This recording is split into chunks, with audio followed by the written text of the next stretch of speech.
যেহেতু পুজোর আর মাত্র হাতে গোনা দিন, আর এই মহালয়ার দিন আমরা বেরোচ্ছি ওই যে লাস্ট মোমেন্টে যে আমাদের কিছু টুকিটাকি মনে পড়ে যায় সেই জন্য।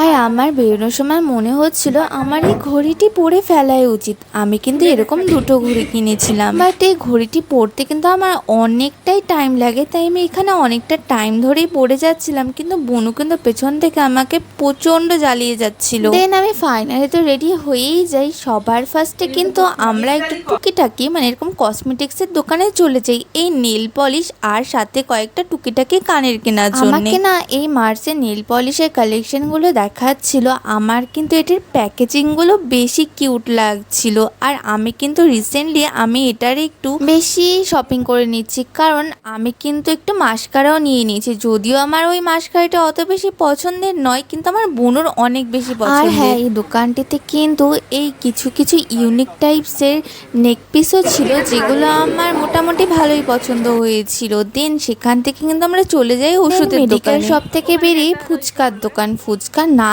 খেলে কি আর আমাদের পেট ভরে? আমি তো প্রায় 3 মাস পর ফুচকা খেলাম, কিন্তু ফুচকাগুলো না একটু ছোট ছোট ছিল, তাই আমার পুজোর সময় বেরিয়েছি মানে পুজোর আগে আগেই পুজো পুজো ফিল চলে এসেছিল, কারণ রাস্তায় কিন্তু আলোকসজ্জা হয়ে গিয়েছিল। রাস্তায় তো আলোকসজ্জা সাজগোজ দেখতে দেখতে আমরা কিন্তু চপের দোকানে পৌঁছে যাই। দিন সেখান থেকে 2 রকমের চপ নিয়ে, মানে যেহেতু মা চিকেন চপ খায় না, তাই মার জন্য ভেজ চপ নিয়ে আমরা কিন্তু আবারও রাস্তায় সুন্দর আলোকসজ্জা দেখতে দেখতে আমরা একটু শপিং মলে পৌঁছে যাই। আর এই এক্সপ্রেস বাজারটি না আমাদের এখানে নতুন ওপেন হয়েছে, বাট আমার কিন্তু এখানে একবারও আসা হয়নি, তাই আমি ভাবলাম যদি কিছু পছন্দ হয় তবে তো কিনে নেওয়া যাবে। আমার কিন্তু সেভাবে কিছুই পছন্দ হয়নি, তাই আমি মন খারাপ করে তো চলেই আসি। ধরো এদিক ওদিক করে পুরো হাঁপসে যেতে হয়েছিল। আর হ্যাঁ, ফেরার পথে আরও একটি জিনিস দেখে নিয়েছিলাম। ওই যে বললাম এখন রাস্তায় তো আলোকসজ্জা হচ্ছে, কিছু কিছু জায়গায় কিন্তু এখনো ঠিকঠাক সেই সময় দেখে নিলাম কি সুন্দর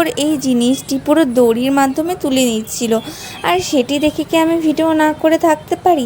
তার মানে যখন এই লাইটগুলো জ্বলবে দেখতে কতটা সুন্দর লাগতে পারে। আমি তো অবাক করে চেয়ে দেখছিলাম যে হাতের কাজ কত সুন্দর হতে পারে। চলো সবাইকে শুভ মহালয়া। আজকের মতো টাটা বাই।